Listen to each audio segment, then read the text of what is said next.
Hello everyone, welcome back to day 3 of starting a business as a 20 years old in Nepal on your own.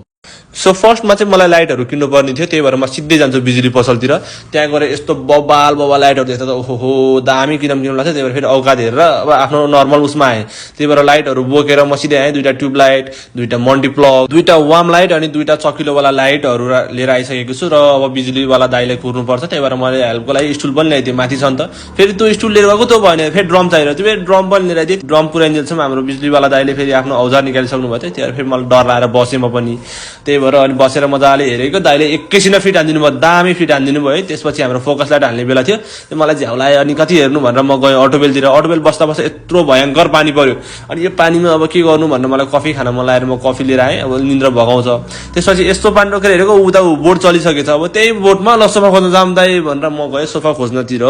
बाटोमा sofa खोज्दा खोज्दा frustrate भएको बेला यो काले फेरि कचकच गर्न आइरहेको थियो त्यही भएर यसले मोर थर्काएँ फेरि एकचोटि त्यसपछि म सोफा हेर्न गएँ बल्ल फ्रेस भयो माइन्ड यत्रो धेरै भेराइटी पछि फेरि के चुज गरौँ भनेर मैले फ्याक्ट्री एउटा चुज गरिदिइहालेँ त्यसपछि म गएँ आफ्नो गन्तव्यतिर अनि त्यसपछि म अब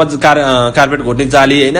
डस्टबिन सस्बिन के लिनु पर्ने सब बोकेर म गएँ रुममा जाने बित्तिकै खर खर खर खर खर होइन मैले घोट्न थालिहालेँ घोट्दा मा कसम ज्यान देखाइदिउँ भन्ने आयो त्यसपछि ल हेर्नु यो सुकेको ज्यान है यो सुकेको ज्यानमा मस्त उफ्री भ्यागु त उफ्रे जस्तै मजा ल भन्दै होइन कार्पेट घोटिरहेको छु त्यसपछि कार्पेट टलक्कै बनाइदिएँ टलक्क बनाएर होइन अब जार पानी सानी खानु पर्यो भनेर जार पुछेर फेरि पानी पनि हालिदिए गप्लकै लाएर सबलाई पानी खुवाइदिए त्यसपछि म गएँ प्लान्ट हेर्न प्लान्ट पनि दामी वाला होइन स्नेक सर्पवाला प्लान्ट लिएर आएको छु त्यसपछि आएको त कसम यता रुम त लभली भइसकेछ दाइले बनाउनु भयो त्यसमा सो टुडे सो हाम्रो पसल चाहिँ सुन ओपन हुँदैछ 4-5 दिनमा ओपन हुँदैछ so do follow Vertex world cause we sell everything